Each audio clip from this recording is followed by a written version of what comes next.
my name is Clay Williams, and this is People Talks, presented by Canal Pursuit Productions. The idea behind People Talks is that everyone has a story, and everyone's story has value. The speakers on People Talks are people with lived experience, as well as people who are practicing working in mental health and fitness areas, one speaker at a time. This week's guest is Sid Gravel, peer support specialist specializing in training and wellness systems, retired staff sergeant with the Ottawa Police Service, co-author of Walk the Talk, there we go, and Slay the Toxic Dragon, author of How to Survive PTSD and Build Peer Support, as well as workplace diversity, and his newest book, 56 Seconds, that was just released a couple of months ago, I think.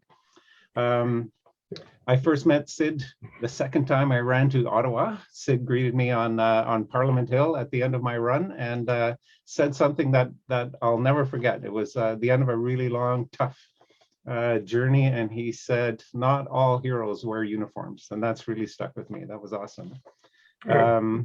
I was Sid's student in the peer support training program in March, and something not on my list here is that Sid is a power lifter competing at the national level. Welcome to People Talks. Oh, well, thank you for having me here today. I'm looking forward to our conversation. Yeah, I'm glad we were able to connect.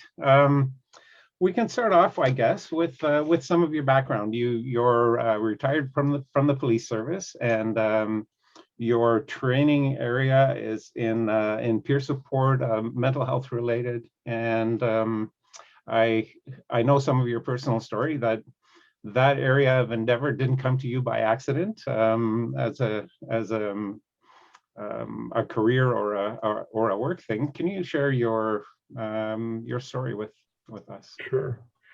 Yeah, I'd be happy to, Clay. So I think the focus of my work today has come about as a result of finally reaching a point, especially with retirement having happened, reaching a point where I was comfortable revealing to the people that knew me, my friends and family and acquaintances at work, that I had been struggling for quite some time with the effects of PTSD, and how I managed to keep working and keep surviving and keep my family together.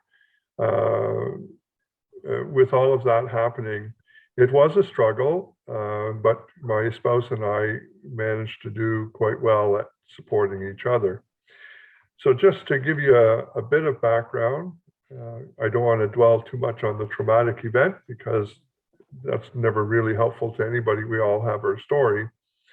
But in 1987, I was involved in a very tense situation in which I ended up taking a suspect's life as a result of reacting to their actions. It was deemed to be appropriate use of force by the courts over a period of 3 years of reviewing my behavior, but nonetheless, it took its toll on me because, like all police officers that I know, none of us ever joined the police service to hurt people.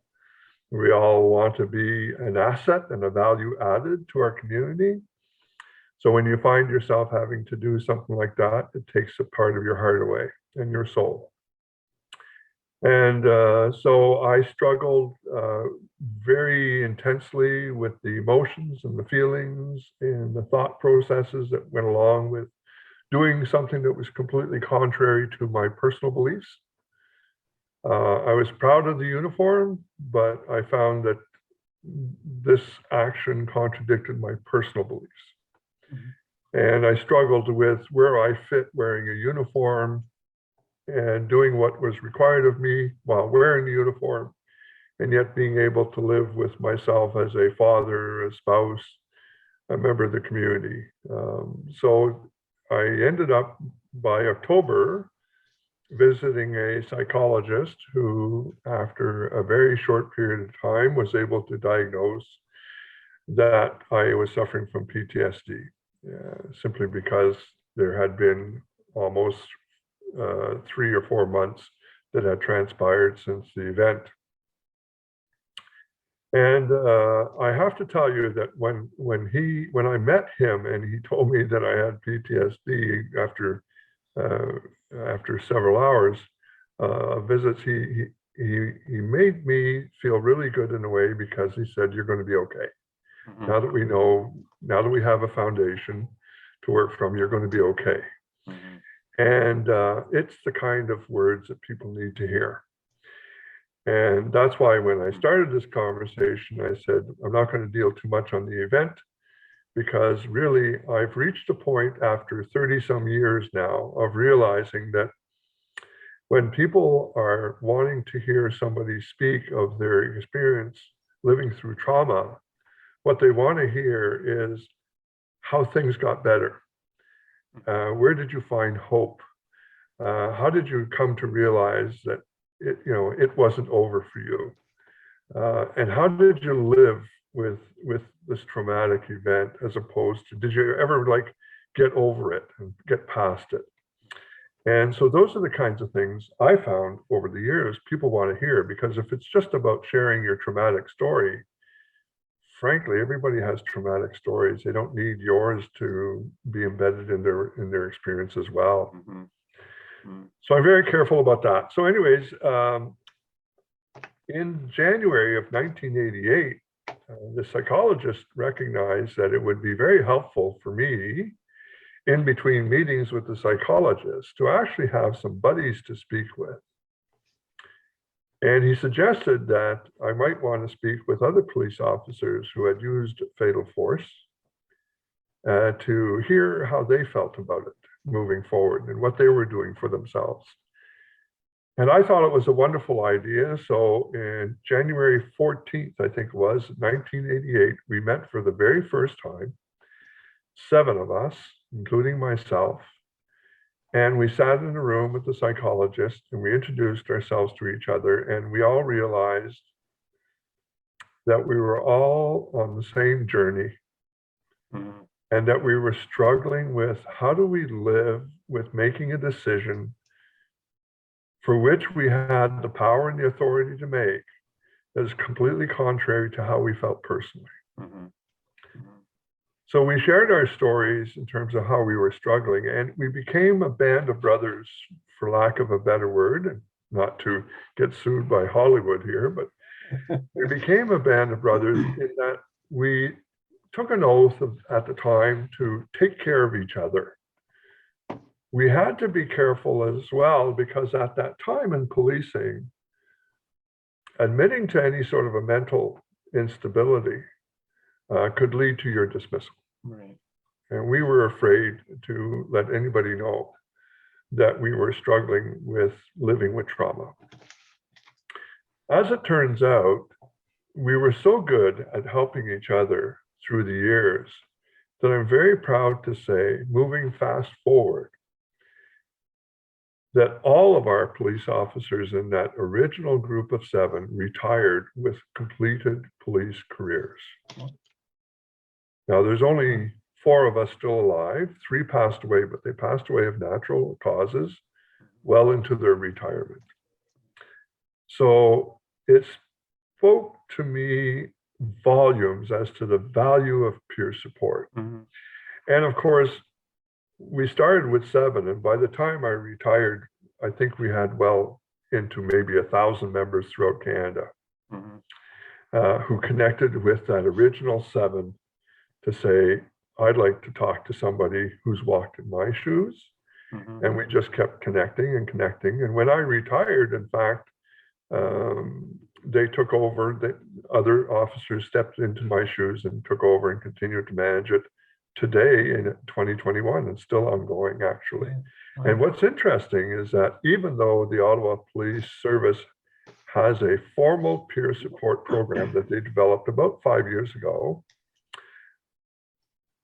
The informal peer support group that we started in January of 1988 called Robin's Blue Circle still exists today, still as an informal peer support program, and still with the objective of standing up beside officers who have had to make that decision that is one of the most difficult decisions officers ever have to face, to ensure that they are supported through the trauma of being investigated for having taken a life. Right. And it's a difficult thing. You put a uniform on to go out there and patrol the streets and help the community be a safer place. And the next thing you know, you're being investigated for potentially manslaughter. Right. For something that's caused you a moral injury as well, right? Terrible moral Yeah. injury. And this is the difficulty that a lot of police officers run into. They don't have, I have to say for myself, I'm not going to speak for others, but the big issue was they said, you know, we're going to treat you for the fear of going through such a traumatic event. And I struggled with the whole issue of why I wasn't afraid. I did exactly as I was trained. My thought process were very much in collusion with, you know, the training I received. You know, this is what you see, this is how you react, Right. this is what you do, right? And then you redo it again until such time as the danger is over. So I was well trained. I did well in terms of the training. But what struck me was the fact that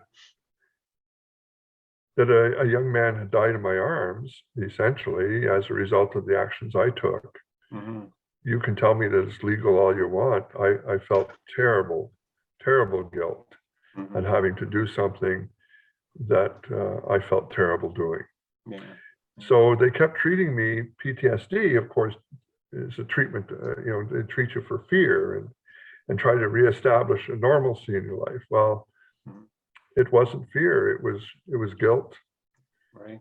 It was shame. And try to get a police officer or a military veteran to say that they felt shame or guilt while wearing the uniform. I would never admit that.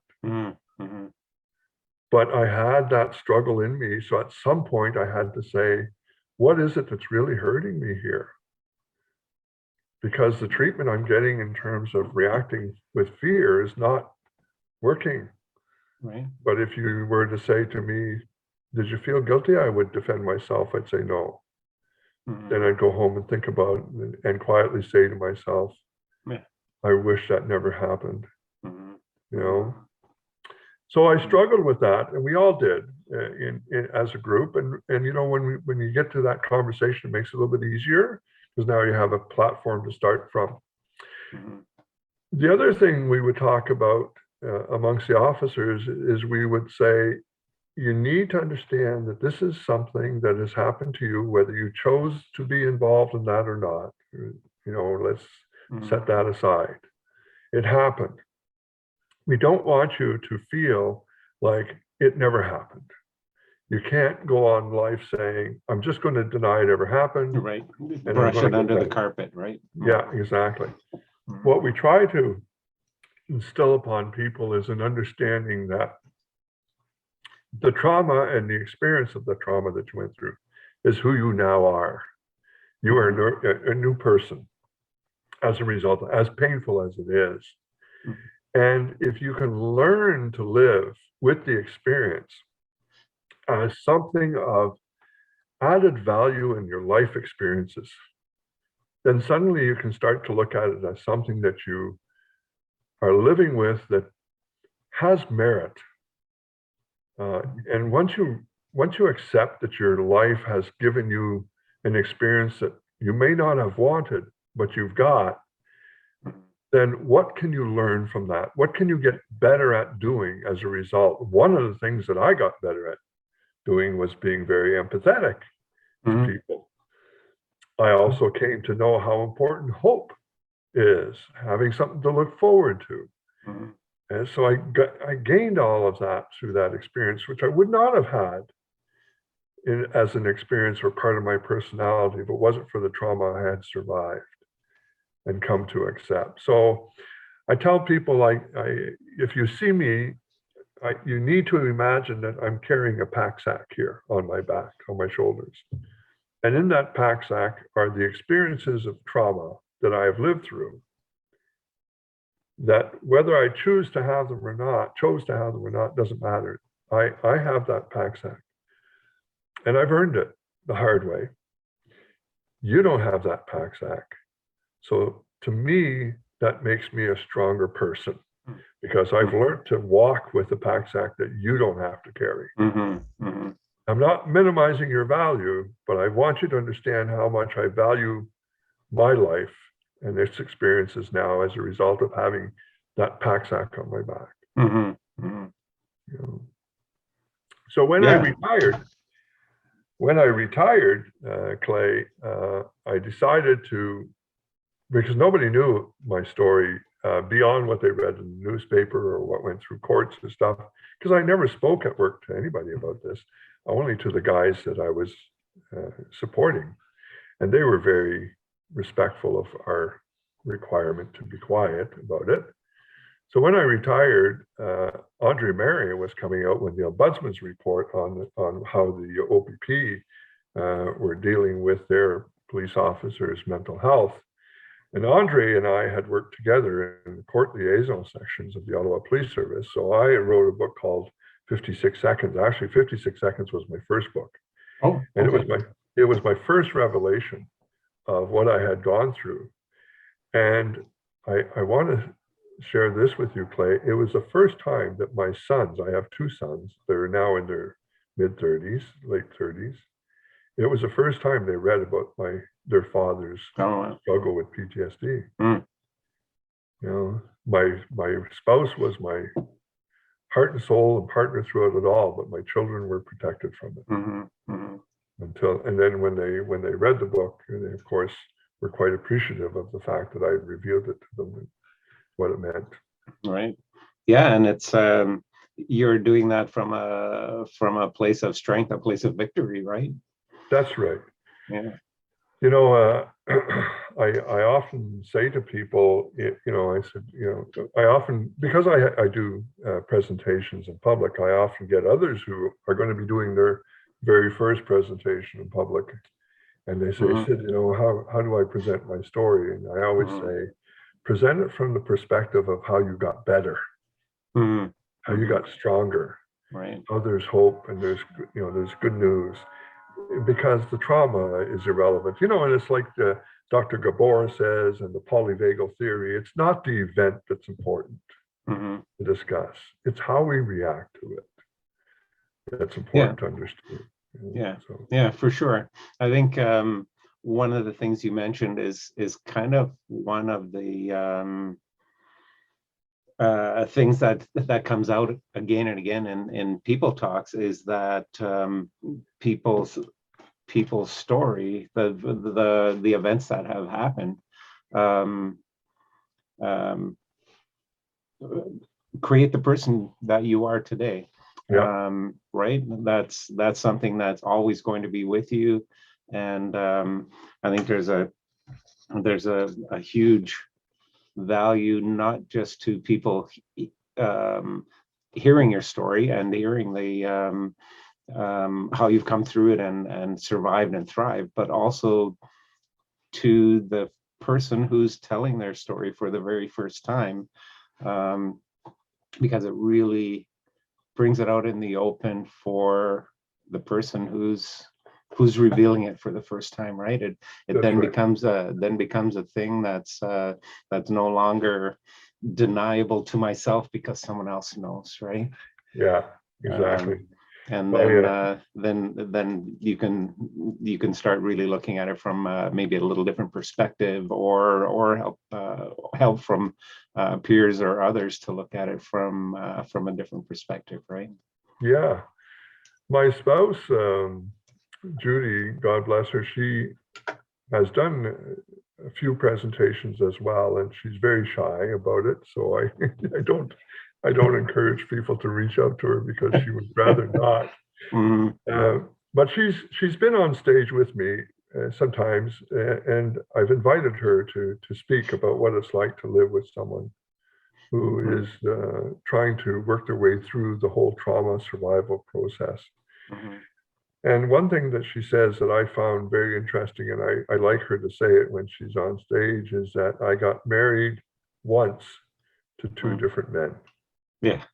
You know, one before the incident, one after the incident, and you know, she said I liked them both. So yeah, yeah. There's a transition, right? And yeah,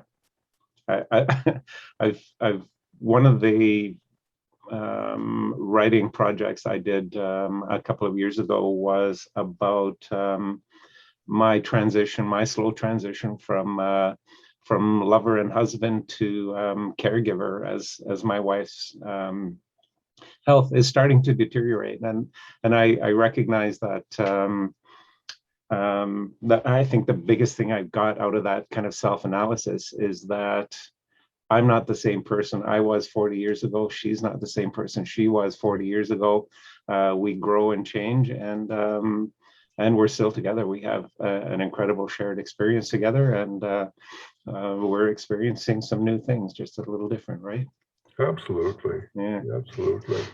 One of the things you mentioned is about, and this was the 80s, about admitting, about some risk in admitting a mental illness, a weakness, doubt, injury, and the potential, certainly around that time, for almost immediate judgment and dismissal. But even now, I think there's that stigma or that fear that's still attached in, I think, especially first responders and military. Have you seen that change, or how have you seen that change over the years? Well, we didn't see any change between 1988, when I first paid attention to it, until about 2012. Okay. So really nothing had changed between 1988 and 2012. So that's a lot of years that I lived through it, because I retired in 2008. Okay. 2009, actually. I took vacation into 2009 to retire. So it was still not acknowledged when I retired. In 2012, when the Ombudsman's report came out from Andre Marais, it was the first acknowledgement by a review of a police organization to the fact that mental health issues needed to be addressed. And what I found interesting is that I attended a few chiefs of police conferences at both the national and the provincial level. And I found it interesting that right away, the conversation that was shared by police chiefs was how much they were going to invest in and how much they were investing in already to the well-being of their members. But I don't think that they knew what that meant. Yeah. Right. Yeah. I think that they knew that politically it was the right thing to say. And I think that because they would say, you know, if a member's having difficulty, they just have to reach out to us. And we'd say, well, what services do you offer? And they'd kind of look at you with this blank look on their face. Yeah. Or they'd say, you know, if family members are struggling, reach out to us, we can help. You know, and I got invited to do family nights with police organizations. You know, can you do a family night, information night, to let the families know that we care about our members? And I say, well, if you care about your members, what happens if a family member calls the station and says, I'm struggling because my spouse is not well? How do you react to that? And they kind of had this blank look on their face again. Deer in the headlights. It was a complete belief that they wanted to do the right thing. They just didn't know what it was. Right. And so they would say, okay, so we're going to do R2MR training, right? So everybody's going to get trained in R2MR. Well, R2MR training is a wonderful workshop. I'm certified to train people in R2MR. What I keep saying to police chiefs about R2MR training is that it is to mental health and well-being what English 101 is to a university degree. It's the conversation. It's not the healing path. Right? So if you do R2MR, it's not enough. So, do you do CISM, critical incident stress management? Yes, we do that. We don't need peer support because we have critical incident stress management. And I keep saying to them, critical incident stress management is about managing critical incidents. Not all trauma that affects work is critical incident based. Some of it is personal. Some of it is about people going through serious and difficult divorces, serious and difficult financial issues, serious and difficult issues, dealing with their children, sudden infant deaths within members. So all of those things, alcoholism, drug abuse, marital and spats and abuse. So these things need to be addressed as well. So if you just focus in on what's work related, then how are you managing the member who's not coming to work for something that's happening at the family end?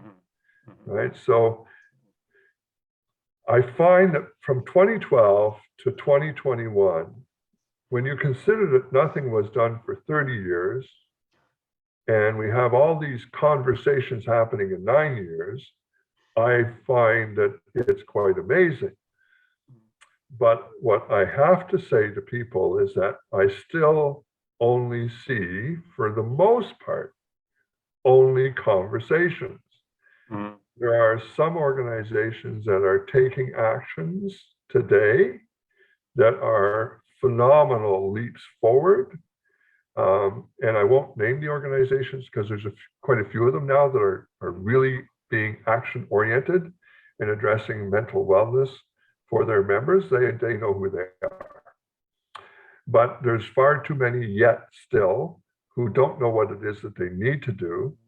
And with the short amount of time that they're in charge of their organization, they will do whatever they can do quickly to give that sense that they are addressing the stigma of mental health and illness within the workplace, but not taking it further to really commit to the investment of getting people back at work, getting them healthy, encouraging them to get the help that they need. Yeah, it's interesting. From that point of view, I can't cite any specific studies right now, but I've seen at least a couple of reports that have indicated that dollars invested in mental health in the workplace are paid back 5-fold, 10-fold, right, in savings for treatment and unscheduled absences and that whole thing. And yeah, you're right. I think when we think about specifically the police force and mental health, my image right away comes up with trauma on the job, or specifically job related mental health issues, but they're not. We're all still people, right? One of the figures that Deloitte and Touche, by the way, has some wonderful research in terms of dollar return for dollars invested in, if it's invested right at the get-go of bringing a person into the organization and being aware of what their services are available to them and making use of the resources. If you know that we all know that we have to brush our teeth, but if I know I have services that allow me to get my fillings done quickly without the worry, the financial burden, then there's a good chance I'll never have to take off work as a result of an impacted tooth or anything. Right. So it's the same with mental health, right? If you know what you can do for yourself first, and you know what resources are there to support you if need be, then there's a pretty good chance that you'll be able to sail along as best you can. And the services have to reflect the need. And here's where I get into this part. For the most part, civilians, without being involved in emergency type environments, will experience between 6 to 8 traumatic events in their lifetime. Mm-hmm. Serious traumatic events. A first responder, if I were to look at a first responder and ask them these questions, is it reasonable for me to assume that over a period of 20 working days that you would see 2 traumatic events? And they would say, certainly. So 20 working days is a month. Mm-hmm. 2 traumatic events in that 20 days is a very reasonable number, considering that you're a first responder. Over a period of 1 year, that's 2 times 12, right? It's 24. 24 times 330, it's 33 years, for example, is about 660 some traumatic events. Yeah. Yeah. And so basically, a first responder in the space of their 30-year career could see between 600 to potentially 1,000 traumatic events, Mm-hmm. whereas a normal citizen not involved in first responder world will experience 6 to 8.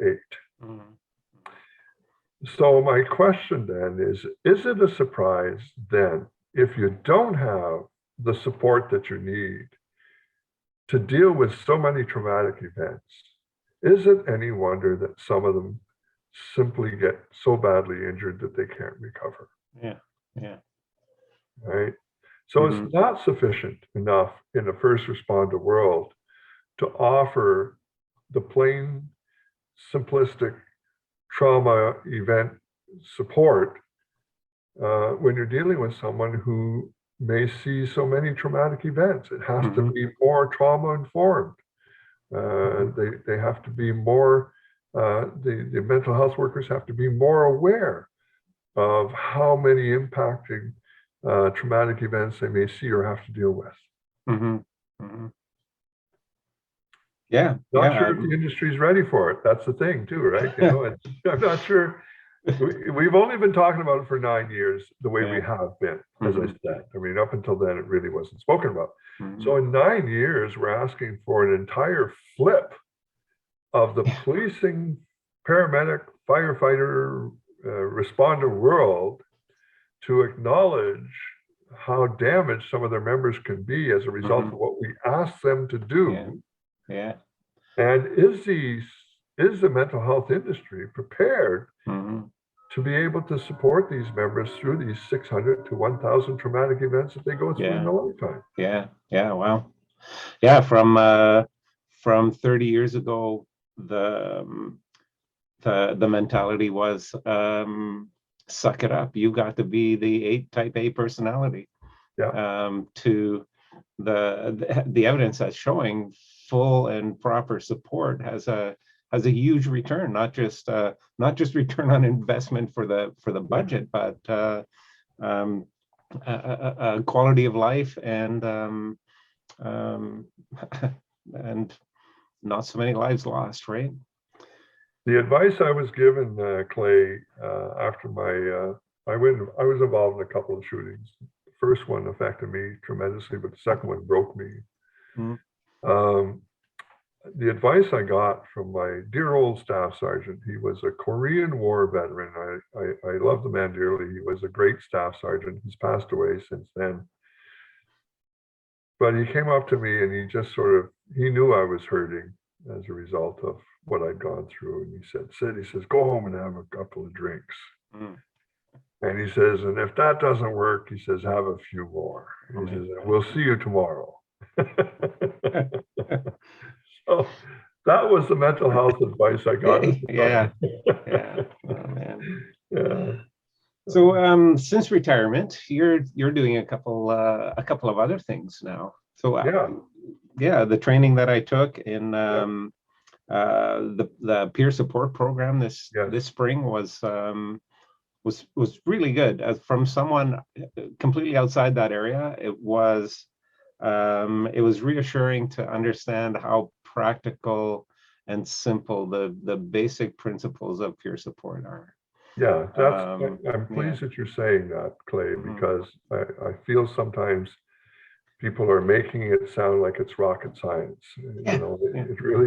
it's really about, and there's a peer support spectrum that we are aware of. You know, there's the whole clinical side, you know, and I'm familiar with both because I had heart surgery 2 years ago. And so I went through the whole gamut of a recovery process by the Heart Institute, which is peer-based, you know, go in the gym and work out. And then, of course, after 8 weeks, they say, okay, you're healed, go away, right? And that's basically what the clinical support is. It's disease or injury based. The friendship level has no time limit. It basically says, if you need a buddy, I'm there for you. And so we teach to the friendship level, which is the workshop that you took. One of the things that happened when I retired is I was reached out to by a group who were dealing with suicide issues for First Nations police officers in remote communities. And over a period of 3 years, I did three-day workshops with these remote community First Nations police officers. And I learned a lot about how good our peer support work was, because it really helped them as I shared what it was like for me to belong to Robin's Blue Circle. So when I retired, I wanted to do that a little bit more. So I wrote the entire curriculum for peer support training based on the Mental Health Commission of Canada's guidelines. And the Mood Disorder Society, who I'd never really heard of, contacted me and they said, we understand that you built a wonderful curriculum and we'd like to talk to you about putting it on the road and getting it out there. And I said, I'd be very happy to do that.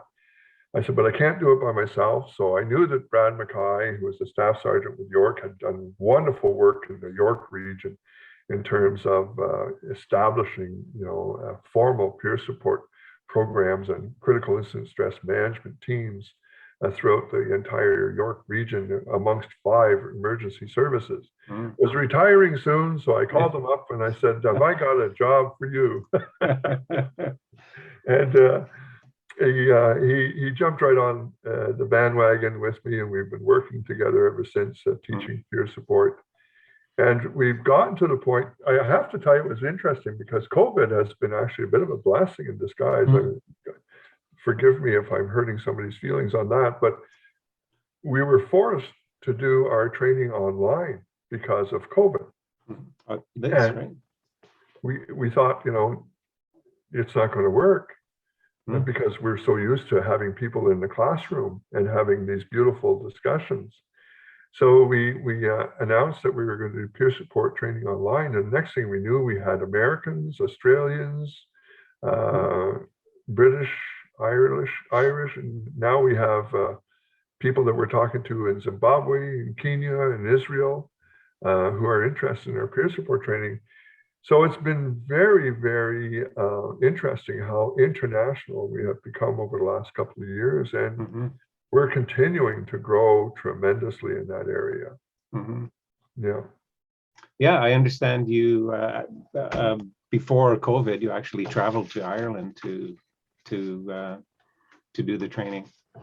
We did. We actually traveled. It was to England, actually, and we did we did train the trainer for the Oscar Kilo Wellness Group, which is the wellness group that's affiliated to the National Police Service of the United Kingdom. So we did train the trainer for them. So they now train their own people in peer support. We're very happy that we were part and parcel of that experience. And, you know, and they acknowledged that we were part and parcel of their development of their trainings, which is very kind of them to do that. Nice. And we now, we've now reached an agreement to do the peer support training and to assist in the peer support training and development for the Police Service of Northern Ireland as well. So we're doing that over the next couple of years. And so we're very excited about that as well. So, and then we continue to do our online workshops through the Mood Disorder Society of Canada as well. So, yeah, it looks like 2 or 3 of those workshops a year. Yeah, the online. we try to do. Yeah, we try to do about 4 or 5. Yeah. Okay. Yeah, we try to do 4 or 5 online. In class, we would only do 2 or 3 because it's it's quite demanding to do them in class.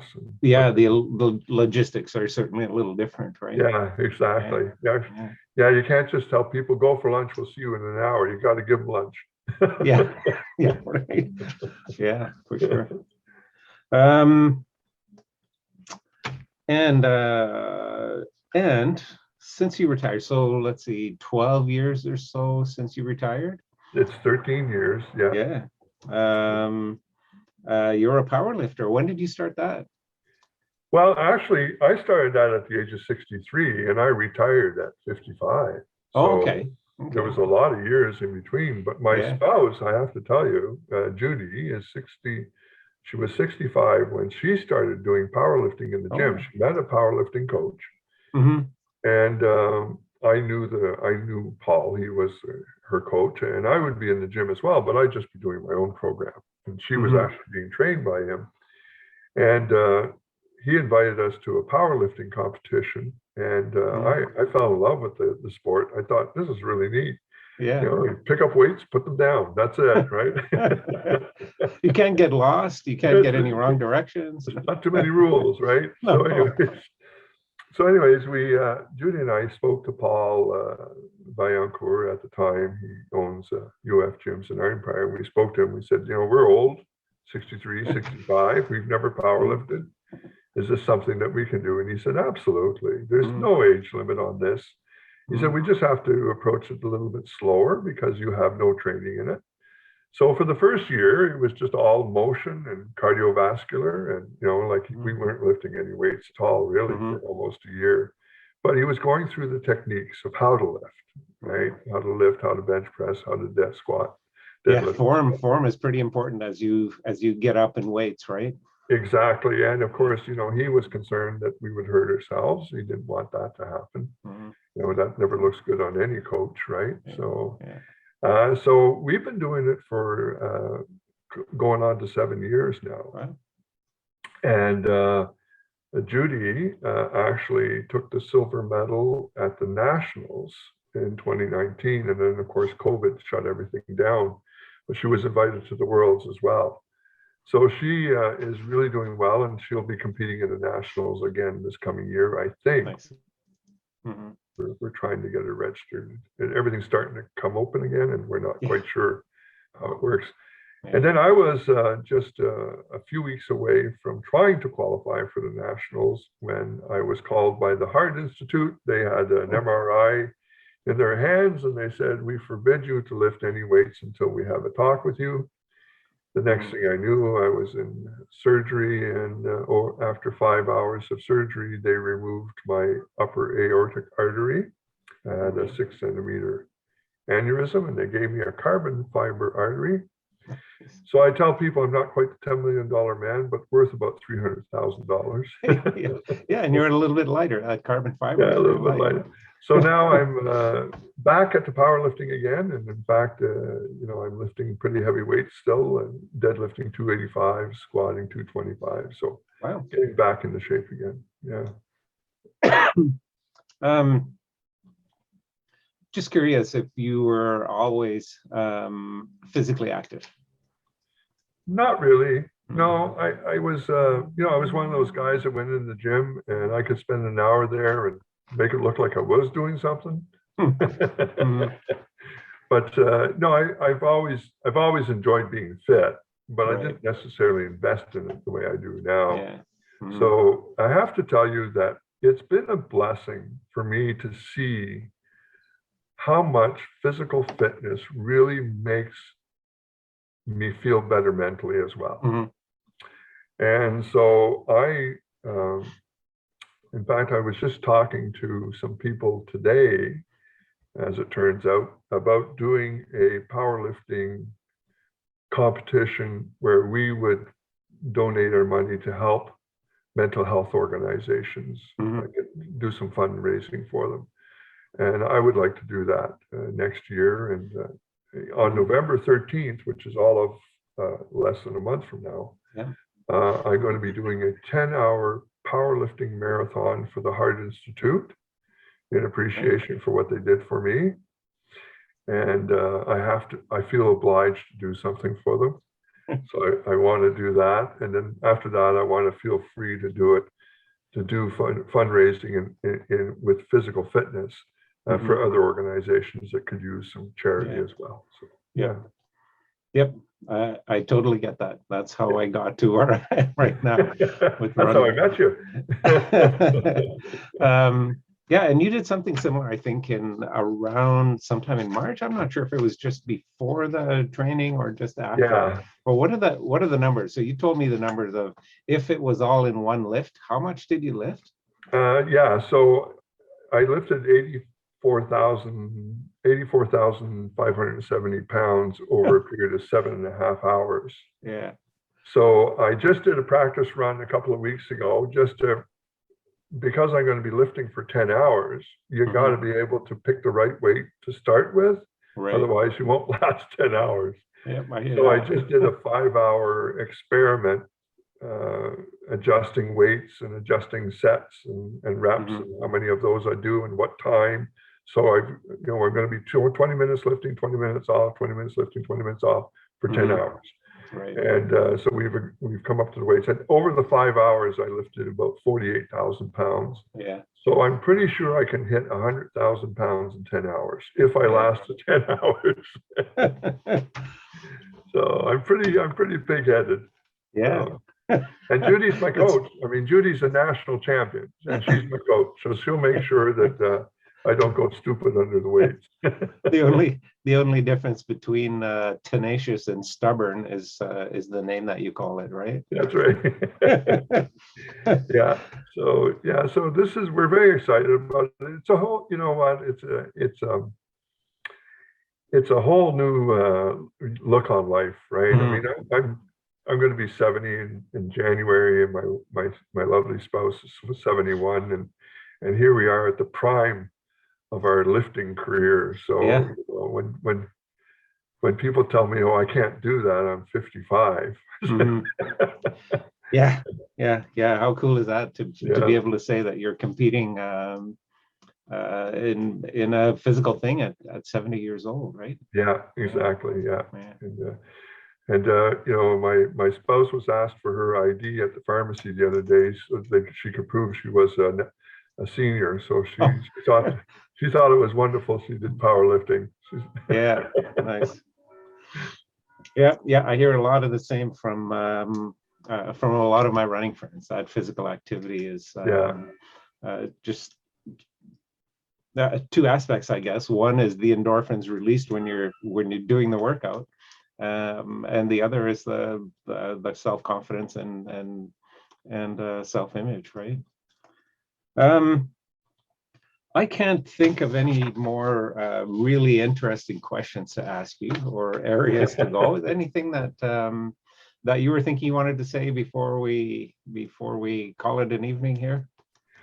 Yeah, if I can just give this little piece of advice, because I feel sometimes people end up going down a rabbit hole when they're first aware that they're suffering with PTSD, depression, anxiety, any of the trauma-related illnesses, is that we have a tendency sometimes in trying to find someone that we can relate to. We have a tendency sometimes to listen to too many tragedies, too many dark side stories. We need to encourage people who are suffering from trauma to listen to people and speakers who share their journey that displays hope, that displays positive growth, that shares what their self-care plan looked like so that they can build their own self-care plan. Right, that they understand, that they become aware of what traumatizes them and not keep going back there, that they have a balanced life. I mean, when you talk about the polyvagal theory, which says, that it's about how we react to it, one of the things that they say that really affects people a lot is who they hang around with. And if you're struggling with that dark side of life, and you hang around with people who are living in the dark side of life, it's very hard to find the sun shining. Yeah. Right. So I just would like to encourage people to focus in on people who are in positive growth, who have come to understand that there is life after trauma, Mhm. but it requires an effort, and the effort is to take care of yourself Right. and get involved in meditation, yoga, running, walking, bicycling, walks in the park, powerlifting, whatever it takes, Mhm. do it. Yeah. Yeah. 'Cause there's only good that's going to come of it. Yeah, definitely takes some activity, Yeah, some positive action. So um, yeah, mental or physical certainly helps, but yeah, yeah, yeah, that's awesome. That's that's a good way to describe how to filter peer support, right? yeah, Peer support isn't wallowing together in the mud. It's climbing out of the mud and sharing the ways that you found to get out of there, the yeah, little tips, tricks, and traps that you found along the way, and little bits. Not every little thing is going to work for everyone, but if I right. share a little thing that worked for me, and you try it out, maybe it'll work for you, maybe it won't. But Yeah. yeah. I had a wonderful lady share with me one time. She said, Sid, she says, I get up in the morning and I do a handstand Mm, for 10 minutes. And I do a handstand for 10 minutes before going to bed because I just love how I feel after all that blood has rushed into my brain. And I looked mm. at her and I said, well, good for you. If it works, great. Please don't ask me to do No, it. no, I won't be sending any pictures of me doing that. Yeah. Well, thanks a lot, Clay. It's a pleasure seeing you again. And I really did enjoy having you as a participant in our workshop. So I'm glad to hear from you and to see you again.